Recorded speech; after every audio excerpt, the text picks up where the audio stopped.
بسم الله الرحمن الرحیم. یو طالبو سبق وینو، استاد نه اجازت غوښتو چې صاحب زه وطن ته ځم. هغه بچیا کتابونه دی وې خو لګي سار شه چې یو کال عقل زده کی.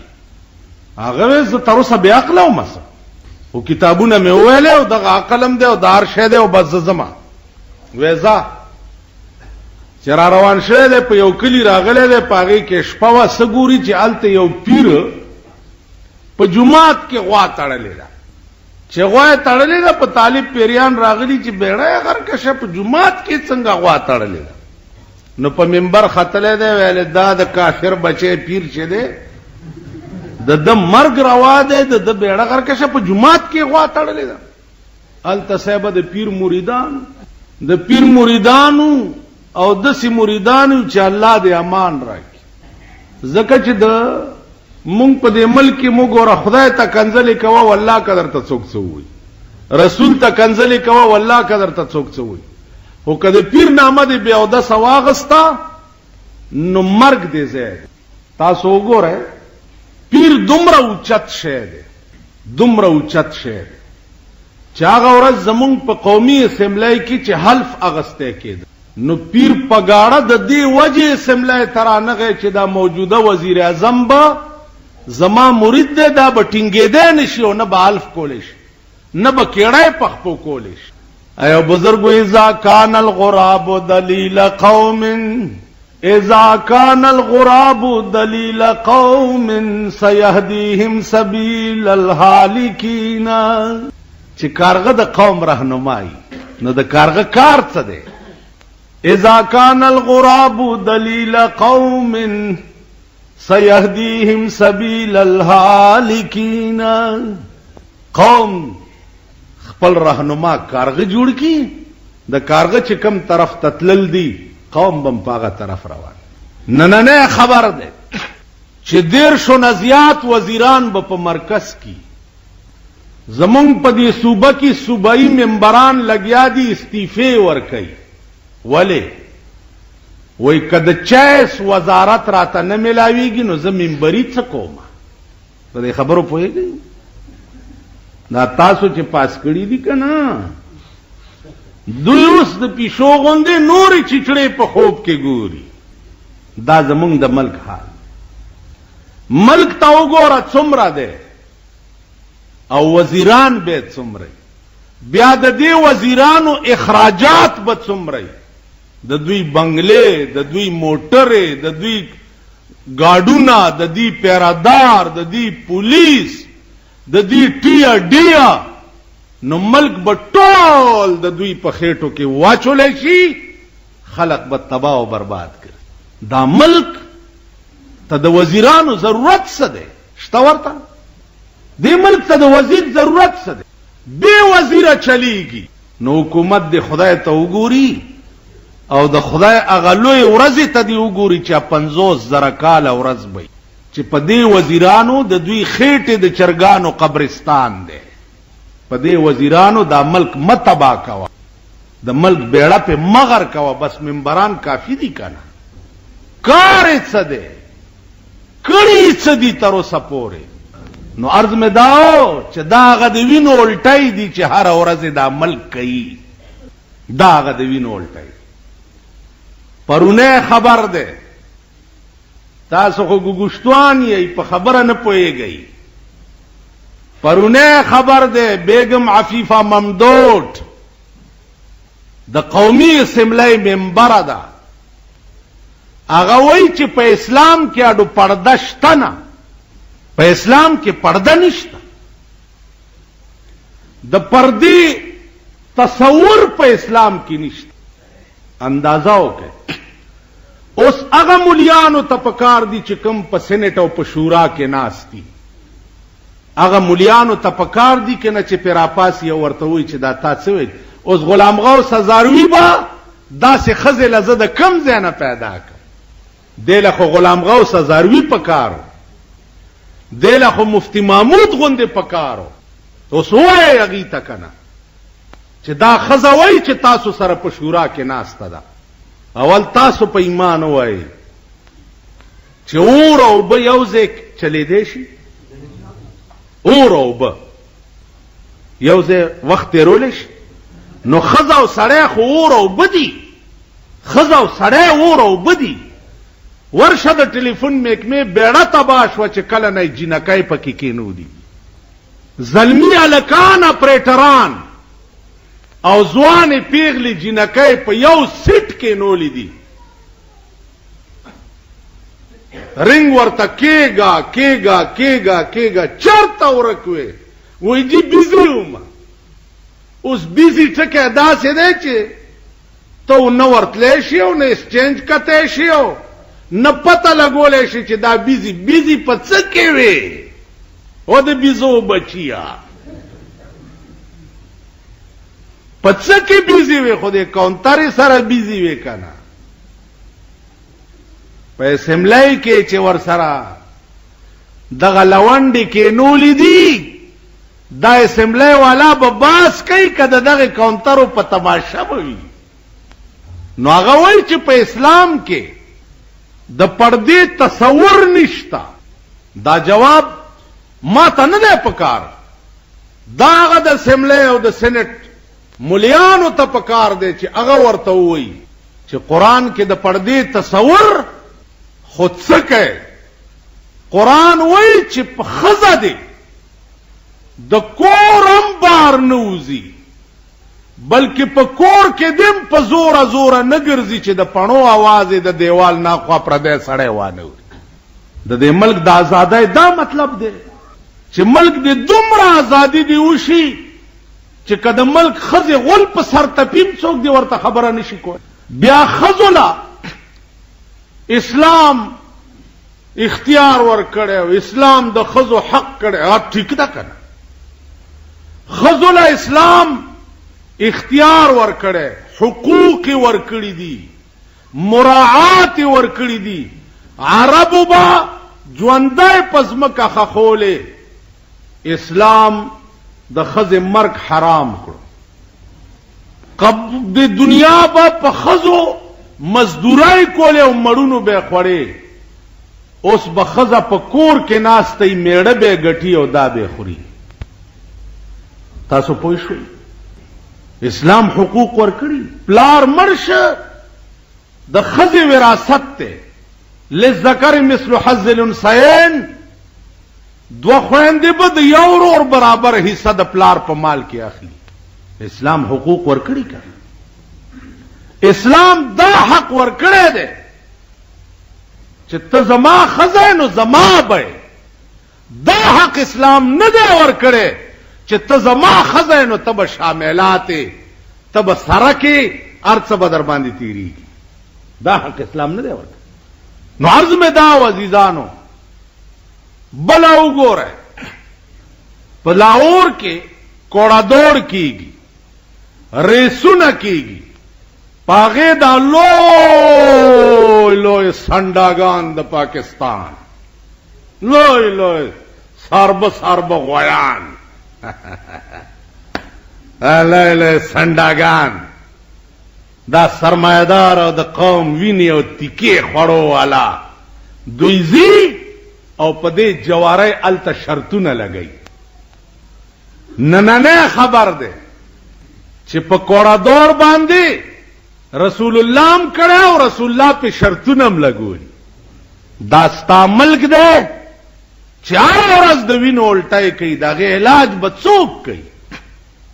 که علما چپ پاتې شي نو الساکت عن الحق شیطان اخرس.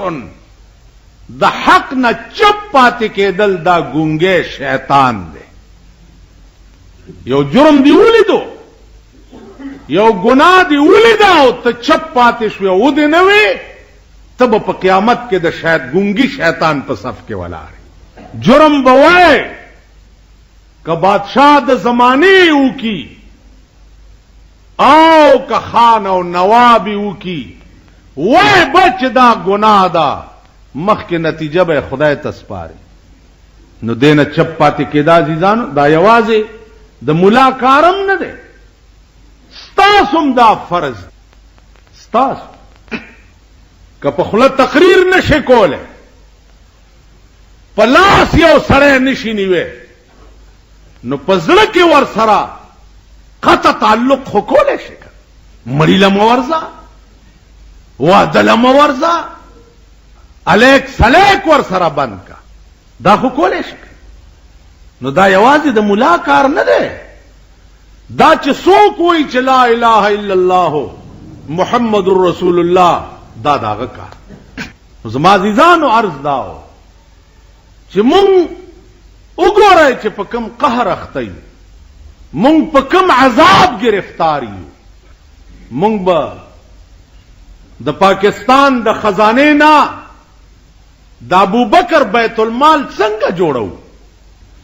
څنګه به جوړو زه ملایم ما سره دا احساس نشته چې دا سړی مړ دی ښځه کونډه شوه بچی یتیمان دي په ځمکه چکونه لګوي د روټۍ دره کې نه لګي زه به د دغې مړي روټۍ څنګه خورم زه به د دغه مړي د سقاط پیسو ته څنګه لاس نیسم بچی در په در خاورې په سر شو او زه به د هغه پیسو ته لاس نیسم ماله به خوند څنګه راځي والله چې بړومبی ورځ خو پرېږده چې په مړي پسې شلم کال پس د خیرات کړم چې د دې خولې نه مې تیر نشي تاسو پوه شوئ دا څه درد غواړي په زړه کې څه احساس غواړي نو مونږ به د ابوبکر صدیق رضی الله تعالی عنه بیت المال څنګه پیدا کوو څنګه به مونږ به د جنگ احد د شهیدانو ایثار څنګه پیدا کوو څنګه به نه کسا په قطار پراته دي اوبه غواړي زخمونو نه وینې خورړېږي اوبه یې راوړې والا وی ما پرېږده دا را سره ملګري ته ورکړه چې هغه لی وروړې وی ما هم پرېږده دې بل لی ورکړه چې بل لی وروړې وی ما پرېږده دې بل لی ورکړه چې هغه لی وروړې وی ما هم پرېږده دې بل چې نهمه پورې رسېده سړی چې رستو یې کته نهه واړه وفات شوي اوبه کوي داسې اوبه کوي والله که وکوي نه شیخانو کی او نه میاګان دا دغه ته به د چا پلار ټینګ شي بله ورځ د چا واده ما چالکه دا سړی خو سودخور او روټۍ ته یې تلی وې لږي سود مو دې په تندر وه خدای راستي چې دا پتونونه و پکې د چرګان او نه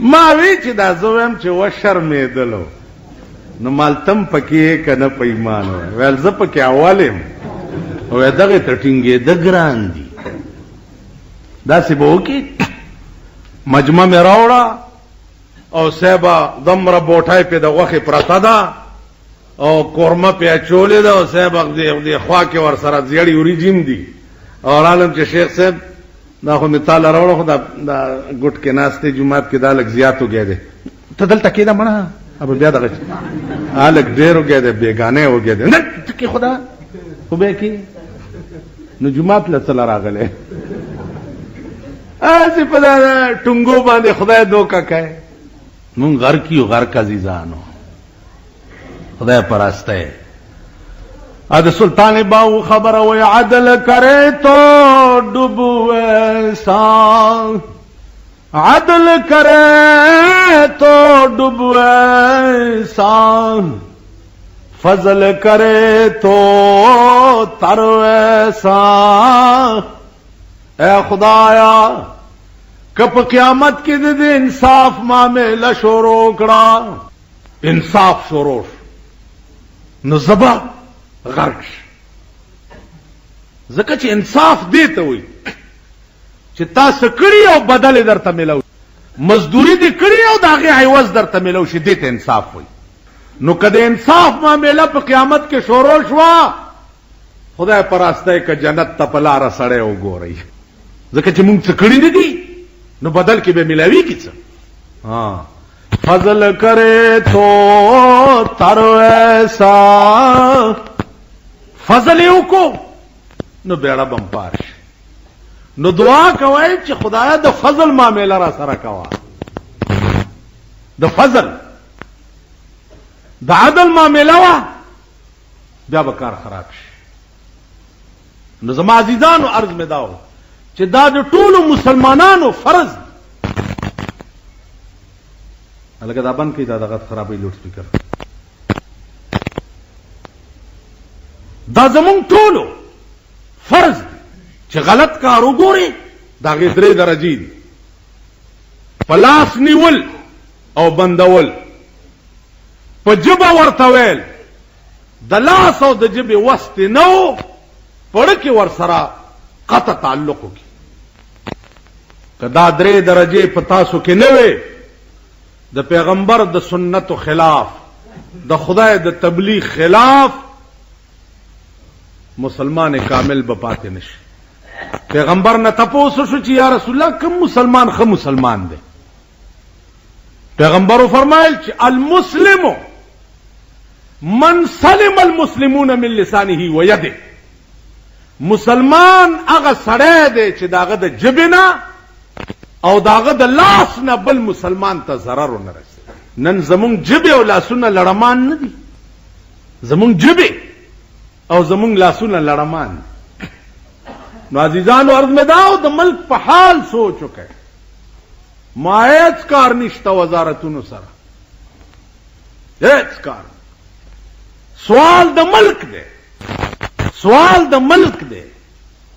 ملک ته دی وګوره 2 عذاب دی په سر ولاړ.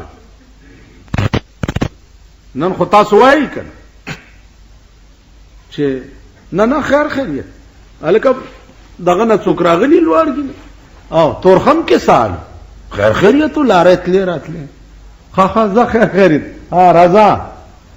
دغه چې چلو په کویټه کې بزرگان وی چې خیال کوي ګوره ان قریب د خدای په عظیم لپیټ کې براش. نه را خیر نه باران شته نه اوريستا خیر خیریت په چغړم باشوا هاي هوي وای کو لارو بچي زور اوس بس کې لړۍ بیړم غرقش. دغه سه حال طوفان نوح کې کشته ولې جوړه پیدا کشته جوړو من قریب طوفان راتلو والا دی تبا کېږي. راځه مړه لکه دا اوس دلته ګوره د پاکستان کې د شاخه تاخه زامن چی نه چې په لار رواني اوار غړيږي، خلیم غړيږي، سترګیم غړيږي، خپیم غړيږي، چنګي خلیبم نیولي. راځه مړه بیا د کابل نه بار یو سړی د بایسکوپونه ډیر دي. هغه مې اورځي وی چې یاره به نظام مصطفی نه کار نه کیږي. روجا وا سیګریټ لاس کېو وی چې نظام مصطفی دغه سړی چې ګوري نو تاسو سره دا ټیپونه شته شرمېدل ټکه ورته وړاندې کوي. ای شرمېدلیا ای تا خدای په تختاو شرموا چې په جنازه کې اغسته دا دستونه دی بیګي او څوک د جنازې ته نشي لاندې کېدی چلته نه برلار دی د دستونه. ای شرمېدلیا لاس کې دی سیګریټ ته د روجې میاشته او نظام مصطفی نه بغیر بل کار نه کی. دا شرمېدلې قوم. تاسو سوچ کې دا مونږ چې لګ ډیر داسې خیرو د بدی ورځي. تاسو دا شیخان میخان نه کنه په ایمان درته وسم نشته.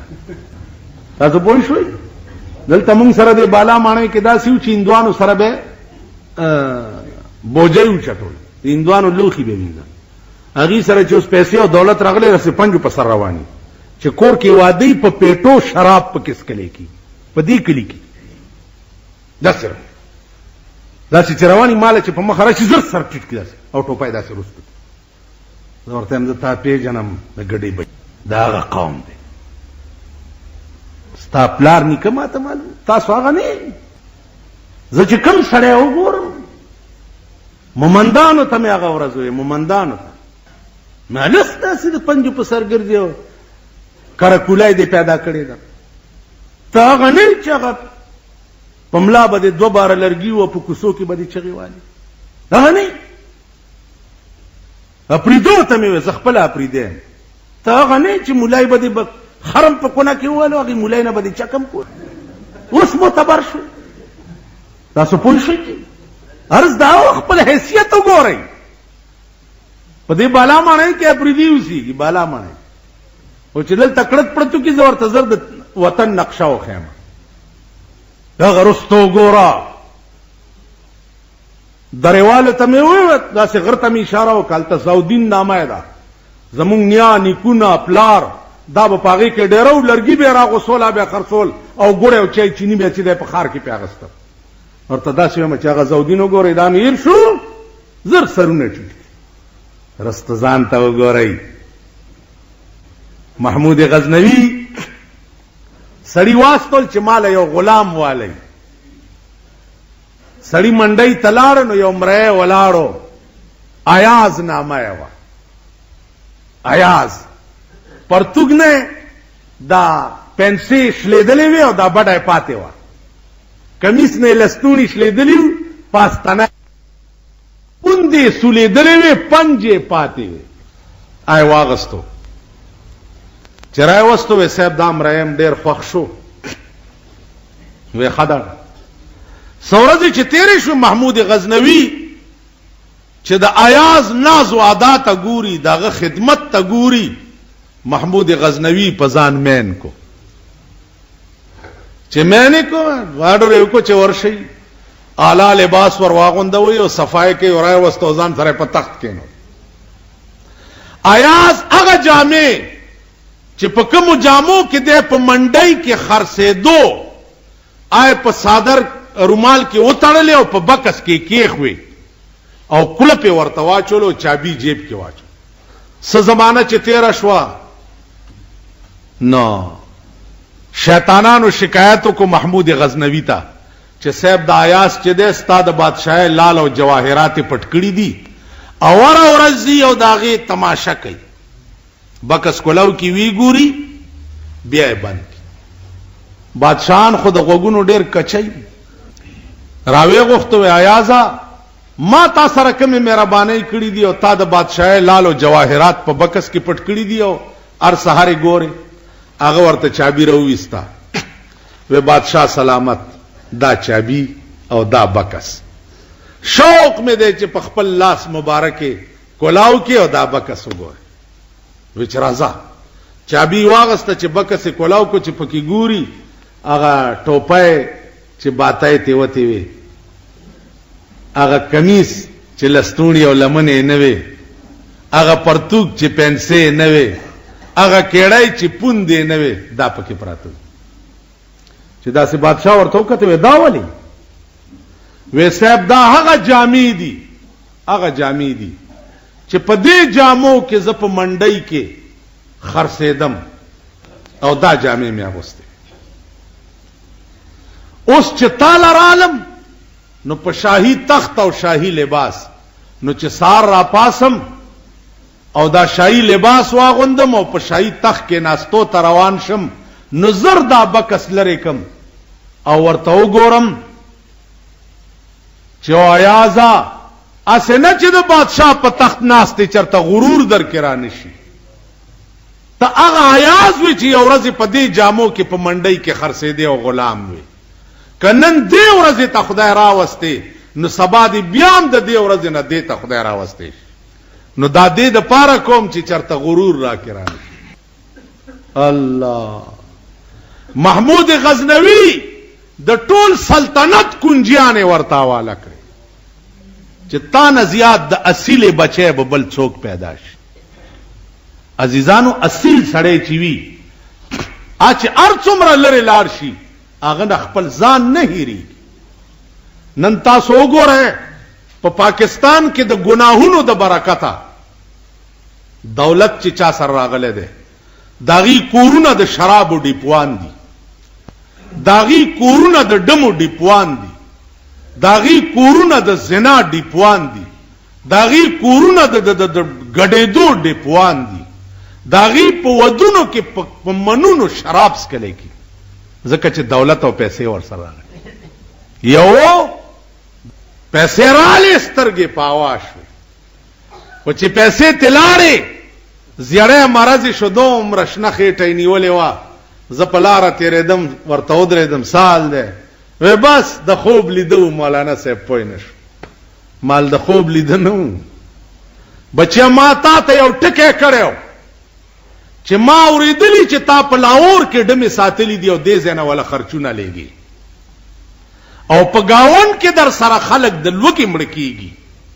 اغي لانه نه ورکه نوړه می خوشحال شو چې په دې حال کې می ولیدې خدای امتحان د پاره دولت درکړیو زنا او شراب له نو درکړې قران کې راځي فلما لسوا ما ذکروا به